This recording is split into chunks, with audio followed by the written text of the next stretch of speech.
Evan. Welcome to Fast Politics. Nice to be here. Texas House Republicans, the state house of Texas, has come back. They have a plan to steal 5 seats. And Representative Collier, there's one representative who is not having it. This is also an interesting moment that has happened with this Texas redistricting thing. Yeah. Because you've had this kind of broad-based fight that has started in Texas, and we've learned a lot about how Texas legislature works, right? Like you can't leave the state, or they can't have the legislature.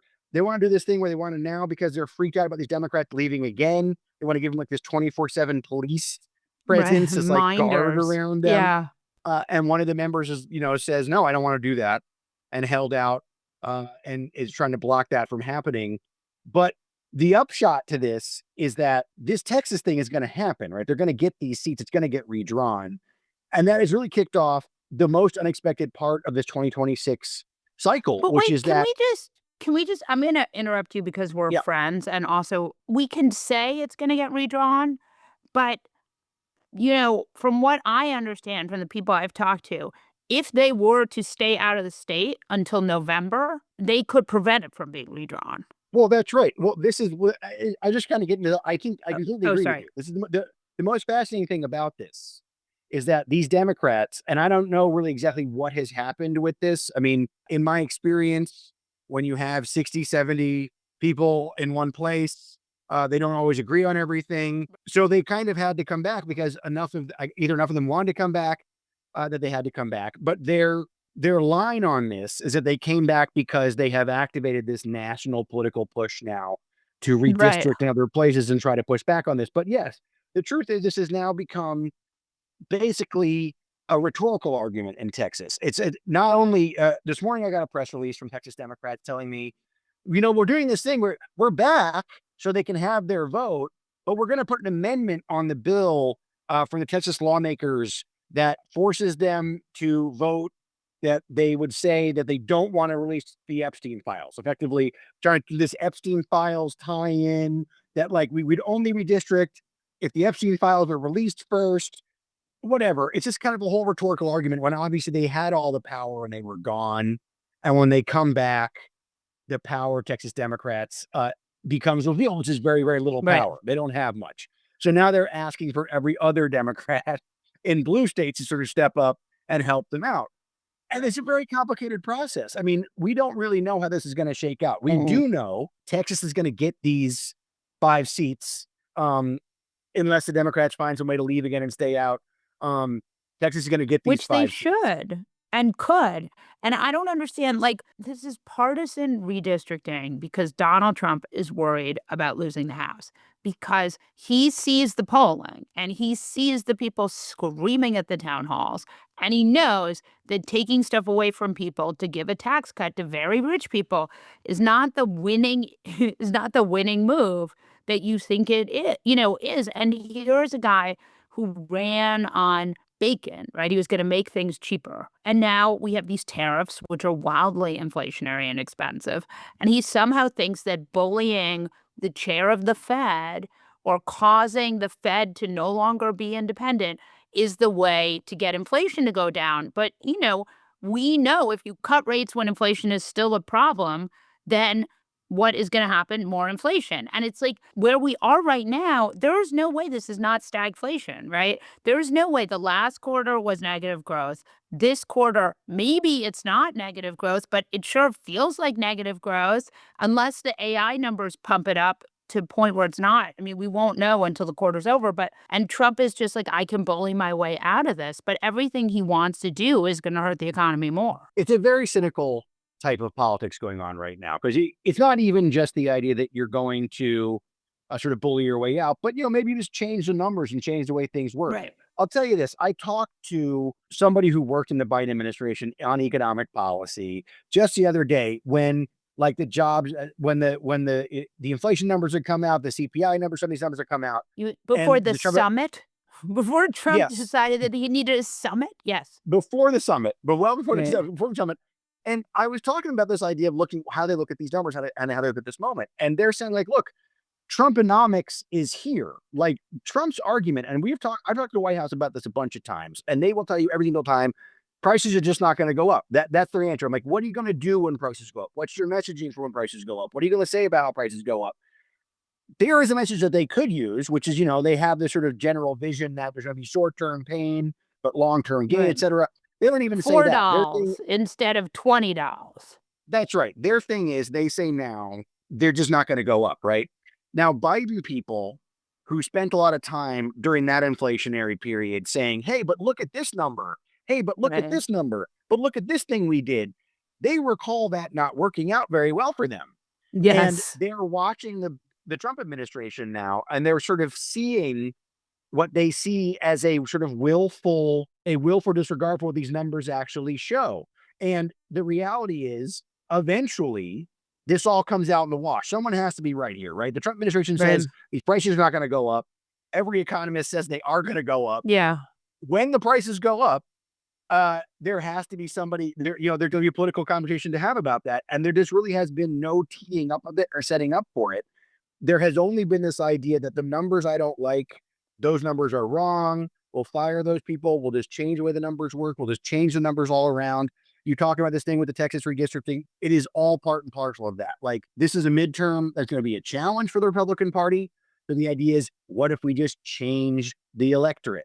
And that is, this is not an administration that has been actively focused on defending the things that they're doing. Their idea is we can just change the sort of facts around those things. And then what we're doing is great.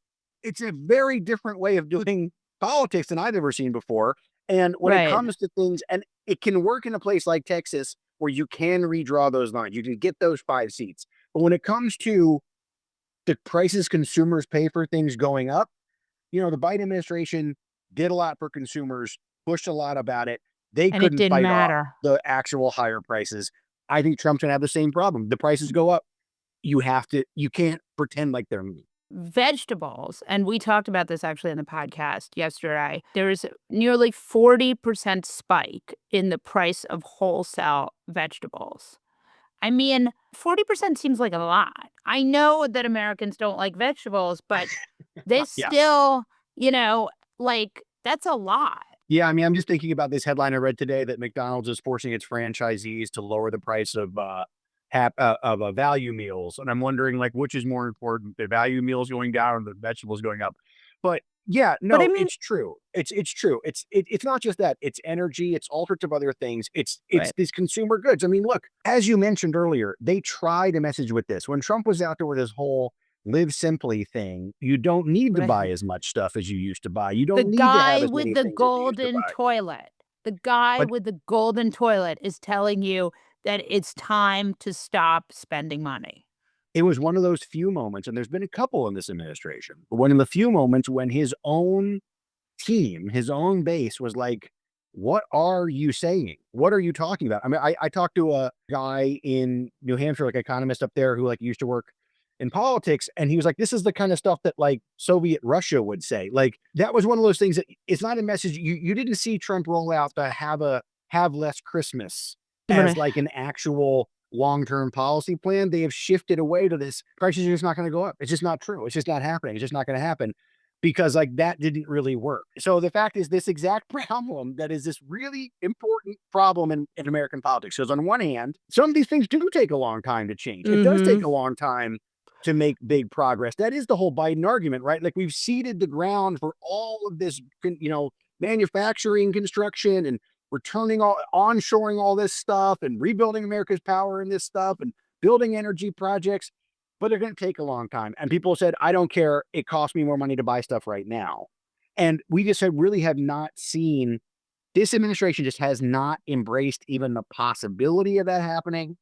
And they are trying basically anything they can to change it. We're going to fire the Fed. We'll just change the way that works. We'll change the way the Fed works, which, they can't really do, but we're going to try to do that. Right. Then we're just going to fire the head of the BLS.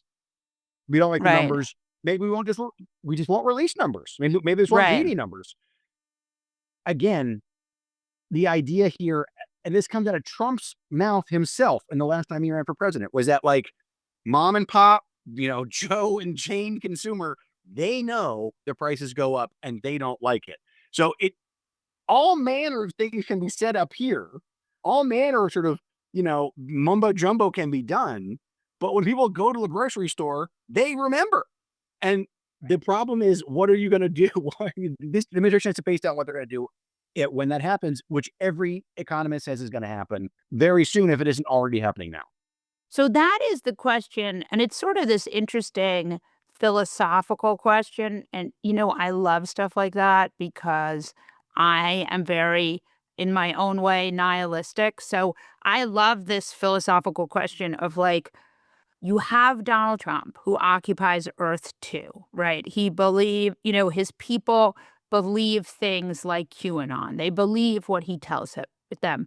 He has a sort of religious hold on his people, and they suspend their disbelief to trust him the way they trust mega church pastors, that kind of thing. So here's a question. And they really, even with COVID, right? Like they said things like, a great example is the ivermectin. It didn't work, but people were able to, for whatever reason, still not believe that it didn't work, even though it didn't work. They would say, you were better. Or even, there was this great reporting about this child who died of measles in Texas.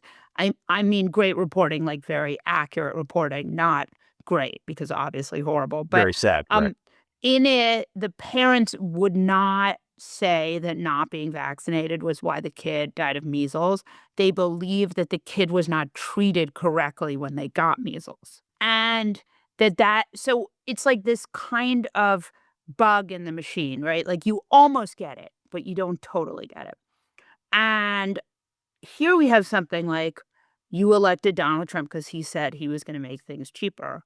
Things are now more expensive. It's like COVID, right? Donald Trump said COVID's going to go away. It killed 1 million people. This is the difference that Trump has. Trump does not have a lot of base problems, right? Democrats have a lot of base problems. They have them all the time. They're having them now. They're going to have them in a month. It's like, this is their main problem is that, like, what are Democrats? What do they like? Who are they Right. for? What are they about? Republicans like Trump, they're for Trump. Trump's the guy. They're into Trump. He doesn't have that problem, right? But he does have the problem that other politicians have, which is the one of like, he brought new people into the fold who maybe weren't like hardcore Trumpers, but they're like, all right, well, this guy's going to do this about prices. He's going to take care of this stuff. He's going to end these wars. He's going to do this stuff. This working class electorate that like they touted and how excited they were to win those people over. They brought them in. His independent numbers are not good at all. Like they've gone down a great deal. They're not good. So even though he has something that I think Democrats are often very envious of for good reason, which is that like the base is going to go along. When he goes to Congress and says, I want something, Congress says, okay, right? Despite the fact there may be different kinds of Republicans inside that Congress, right? That's the truth. But when it comes to the election that has to happen, the general conversation that has to happen, this is going to be one, as these things often are, on these people who switch around and who look around and who expect a lot of things from their politicians that politicians will often say, well, those expectations are a little bit unrealistic. I can't really do all of that. But voters want them to. And Trump, if the Republican Party is walking into a situation where they have raised prices on people, they have made it more difficult for them to access health care because of the stuff that they have cut in their reconciliation bill. They have raised prices on a lot of things, and maybe there's more involvement in wars. Maybe maybe American forces are now helping to protect Ukraine. Other things that were really motivating in that conversation. Then politics just become real again. Like when you get like the Trump administration, and Trump, I think, really likes to talk about this idea about his base. He gets really nervous when his base is mad. We saw how much effort they put into trying to shut up people about this Epstein issue that were from his own base. But the challenge that he has is that there are people who are not hardcore Trumpers who voted for Trump. And will they vote for Republicans again after they have seen stuff that they don't like from Trump? And we don't know, but we also have not seen extremely 3D chess brilliant messaging from this White House that would suggest that they care a lot about it either. And that's very interesting. Well, no, that's That's always the Trump thing, right? He doesn't care about other Republicans. He doesn't want to lose the House because he doesn't want to get impeached again.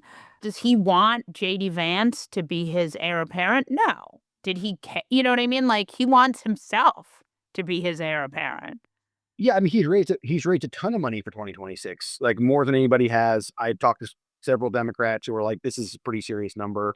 This could be really real for us." There are definitely factors here, but in terms of the sort of cover he is giving his people, he didn't even do like a national tour after his bill passed. He just Right. kind of brings it up when he's at the Kennedy Center talking about something completely different. Now they're back to talking about crime. That's the DC thing. I just think that when you're talking about this, and this is all sort of part and parcel of one thing, is that like there is this cynical play, which is that like if we can just change the playing field enough, then these laws of gravity may not apply. Yeah. And that's not entirely impossible, right? I mean, like if California can't get its redistricting done, which is a Right. complicated process, Right. all of a sudden people who are looking at history and excited about stuff, like they're looking at a whole different map than they expected. If other states jump on the bandwagon, that changes these things. But it doesn't really change the sort of actuality of like whether or not he's building something, right? Like he's building something that is lasting. And it doesn't seem to me like that's such a huge focus. So like there's two things happening at once. It's a cynical play that could backfire because people might just be so annoyed by the fact that the rules are being changed around them. But But there's also the aspect of like these people have questions about things that are being done right now. They have questions about things that are happening. They have questions about these immigration procedures that they've seen. They have questions about these tariffs. They have questions about this reconciliation bill. And we are not hearing a great deal of answers from the White House to those questions. I don't think that the images of the 7 plainclothes guys with the face masks beating up the Uber driver, the Uber Eats driver, the food delivery guy are going to help this man win elections. Now, he is going to have unlimited money because the rich people really are happy with the tax cut. And Mhm. Elon Musk is already meeting with JD Vance. So, like, clearly, this Yeah, that crew, third party thing really lasted a long time, didn't it? There with it's the old almost Elon. like my man is just a liar.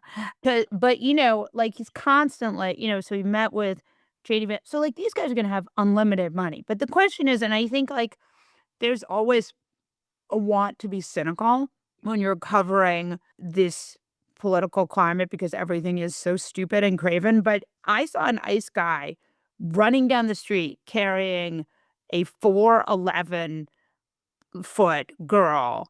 I mean, I just don't see how this ends up being okay. You know what I mean? The voters aren't like, what?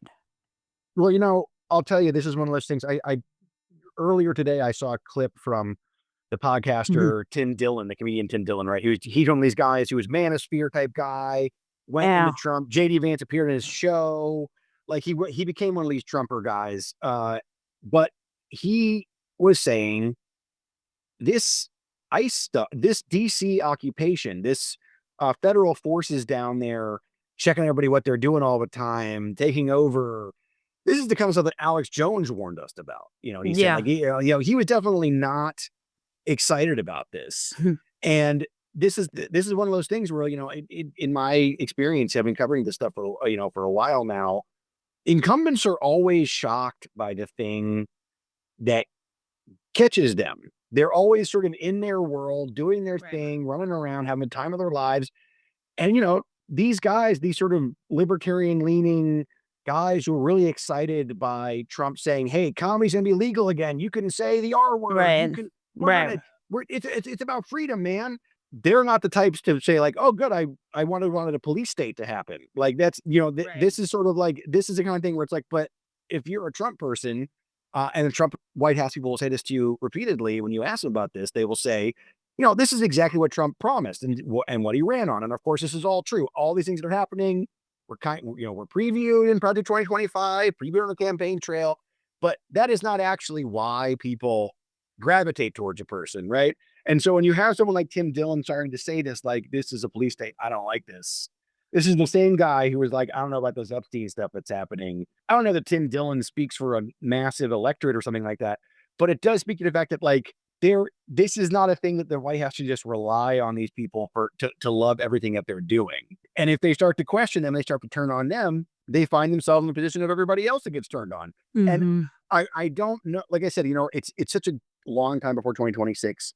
We don't know what will happen, but I just keep looking at these experiences, and that economic reporting I did last week where they were just, these Biden people were sort of scratching their heads, kind of saying, I can't, we've seen this movie. They're doing the same. They're trying to do what we did. They're trying to do Bidenomics. It didn't work for us. Looking at this stuff that's going on with the immigration, the immigration stuff where, you saw the president himself even say, all right, I hear you. Farmers don't like this. This is not really, the hospitality industry. We're going to do something, immediately pushing back on that. That doesn't alleviate the concerns that farmers had about this. That doesn't change what they said. It's just the White House saying, oh, don't worry about it. They'll come around. Don't worry about it. They're not important. And at some point, these people start to become important, and it starts to become a damaging thing. And I think that, like, this is sort of a White House that right now is it was built around the idea of a sort of siege mentality. Everyone's against us all the time. Everyone's lying about us. Everything they say about us is not true. Only the most pure of heart, only the most pure of spirit that love us, that have loved Trump forever, are allowed to cross its threshold. That is a recipe for, like I said, a very envious situation for Democrats to watch when they think about their own administrations that they have. But it's also a recipe for myopia and a recipe for making mistakes when it comes to swing voters. This happens all the time. And so I do think that we're at the end of a little period of time now where this is starting to stack up in ways that are going to be really tough questions for them to actually have to deal with if they find voters really want to know more about it. You know what I mean? That's just sort of how I think about it. Evan, thank you. I hope you will come back. Anytime, of course. I love doing the show. I love you, Molly. Oh, I know. I don't care what your audience says. We are friends. I like that people know that we're friends. They can be bored as they want.